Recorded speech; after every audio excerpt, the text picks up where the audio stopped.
Hello guys, Greg back with another video for you. So today I'm doing my top 10 date stroke romantic fragrances for men. So before we crack on with the list, 3 things to take into consideration. Number 1, if it's going to be an intimate type of date, you don't necessarily need or want a powerful powerhouse fragrance. If the person's going to be close to you, which they are in an intimate setting, they'll be able to smell you even if you're wearing something lighter. Also, you don't want to choke them out by a real powerhouse.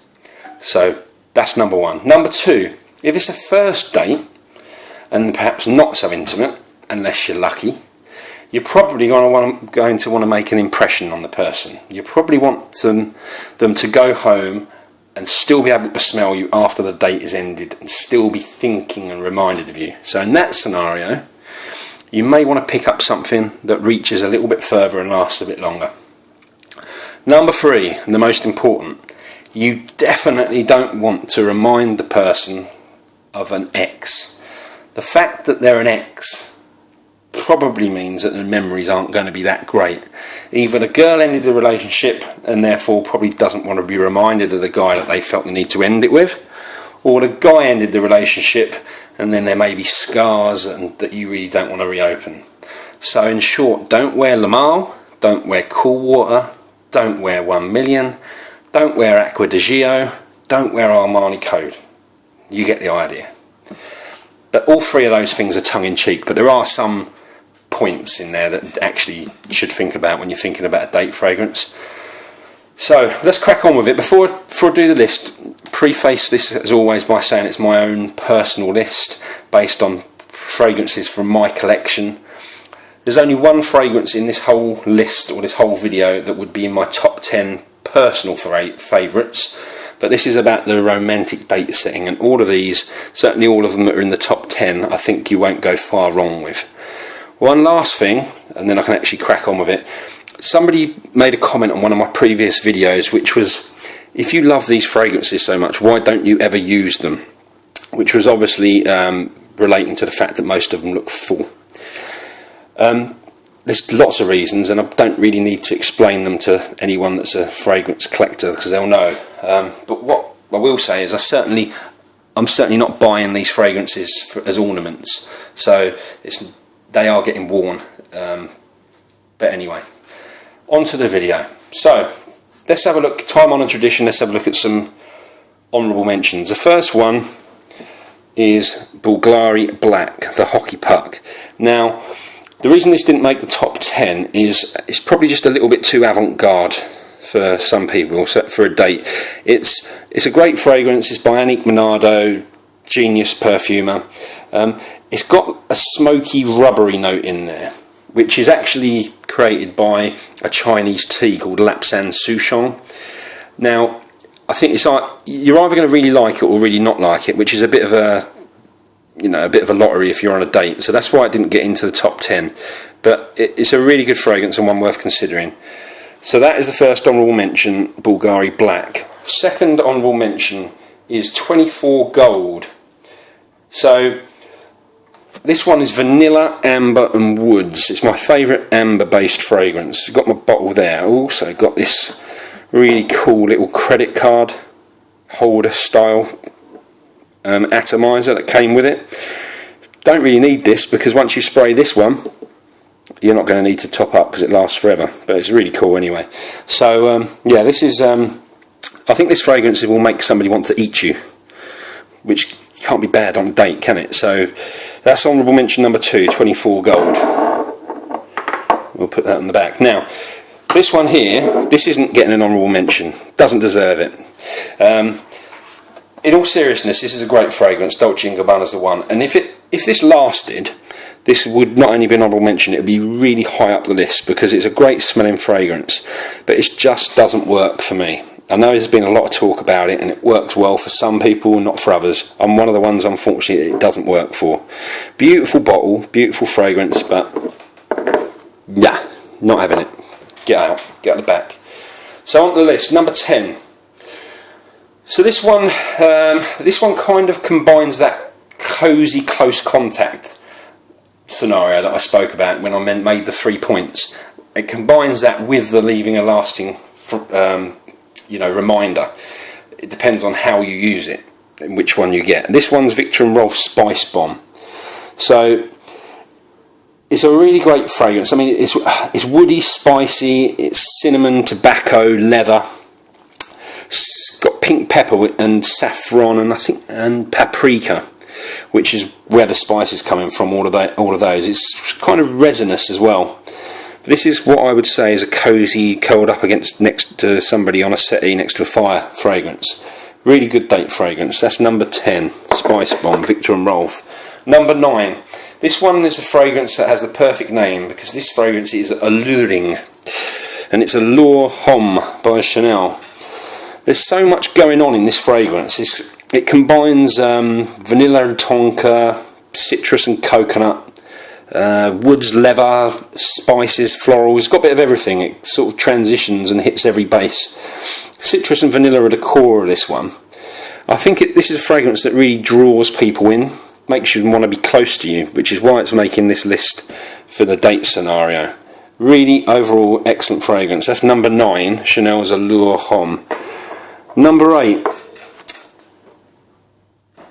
Rochard Man from the house of Rochard. So this is a sweet, chocolatey coffee, lavender, vanilla. It's a gourmand fragrance basically. Now I don't drink coffee, so I can't tell you what type of coffee this smells like, but what I can say is a very sweet, chocolatey type of coffee. I said before in another video that gourmands work really well in romantic settings because they smell edible. And this one's the epitome of that. You can't go wrong with this for a date. It's going to make you smell delicious. So that's number 8, Rochard Man from the house of Rochard. Number 7. So this one is this gets the award for my favourite bottle. Sorry, I must pronounce things correctly. I've been told off by somebody for this. Bottle. This is my favourite bottle. So this one's leather, tonka, incense and tea. And it's Midnight in Paris by Cleef Arpels. So this one's quite powdery. It's quite balmy. It's got like a smoky rubber accord similar to Bulgari Black. Not sure what creates it in this one. It's probably a combination of leather and benzoin and tea, I think. Either way, it's a great accord. And the overall feel of this one is, I say it's welcoming and inviting. It gives off a, I'm classy, I'm nice, come over and give me a hug vibe. That's what I get from it anyway. I don't think you're going to get anyone smelling this and being reminded of their ex. Certainly not in the UK anyway. So that one is number 7, Midnight in Paris by Cleef Arpels.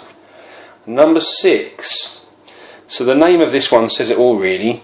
This one is Nightman, or La Nuit de l'Homme by YSL.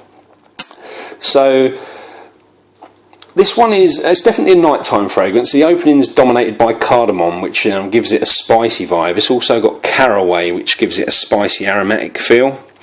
There's lavender in there, which kind of gives it a floral contrast to all the spice. And then the base is led by cedar, which gives it a woody accord, and then there's vetiver in there, which gives it an earthy tone. So there's a lot going on. Not one of my personal favourites, but I say this one achieves the aim of being fresh and masculine and kind of give off a powerful, mysterious vibe, which is, again, good for a date, which is why it made it in here. So that one's number 6, La Nuit de l'Homme from YSL. Number 5, it's going to be 2 fragrances because they're very similar to me and I can't split them. Thierry Mugler's Pure Malt and Pure Havane. So these are the 2 fragrances that my wife will come up to me and say, "Oh, what are you smelling?" Or what are you wearing? You're wearing that one again. She very rarely does that, but she does with these 2. So Pure Malt is fruity, woody. It's got that malt in there. I think it was Brandon Cutler Supreme SL that said that this was the original Amen that was soaked in a casket of malt whiskey, which makes sense because that's what you get with it. It's definitely got the DNA of the original. And then you've got Pure Havane, which this one it's got the same DNA again, but this one's got honey and vanilla and a bit of tobacco. Not as much tobacco as you'd expect, being that it's called Havana and it's supposed to be an interpretation of Cuban cigars. But nonetheless, they're both really good fragrances, and they're both excellent date fragrances. So, Pure Malt and Pure Havana. Number 4. This one is one that I'm really not a big fan of, but I think I can appreciate it as an piece of art, and I think it's perfect for this scenario. It's from the Tom Ford Private Blend line, and it's called Noir de Noir. Now, this is the first time, well, a very few times you'll see me feature a fragrance where I don't have a full bottle. But this is a 50ml split that I got from Cron on Base Notes, who does excellent splits. So this one, I thought I'd put it in the video, but it fits really well with this date scenario. So this has got rose and oud, chocolate, vanilla, patchouli. It's a special occasion fragrance, very romantic, I would say. Not a fan of rose scents, but this is probably my favourite rose scent. As you may know, this is not cheap. I mean, the 50ml, this is a 50ml split. A 50ml retail bottle in the UK is £140. So it's not one that you'd blind buy. But it's out of the Tom Ford Private Blend, this is probably the most critically acclaimed, shall we say. The reviews are very, very much lean towards the positive on Base Notes and Fragrantica for this one. So that's number 4, Noir de Noir. Number 3, so iris, lavender, cocoa, musk and powder, which means that you probably know what it's going to be. Homme Intense. Let's focus my camera. That's even worse. The light's rubbish in here. It's a really dull English day today. Oh well, that's a bit better. Anyway, so this has had lots of descriptions. People describe it as lipstick, makeup, Play-Doh, I've heard. Probably agree with all of them to a degree, but don't take any of them as a negative, because for smell alone, this one is one of the best fragrances I've ever smelt. I think it's a stunning piece of work. It's probably more of a second or third date fragrance, I think, because it can be a little bit feminine, I guess. I think you probably want to get to know someone and let them know your style a bit before you wear this.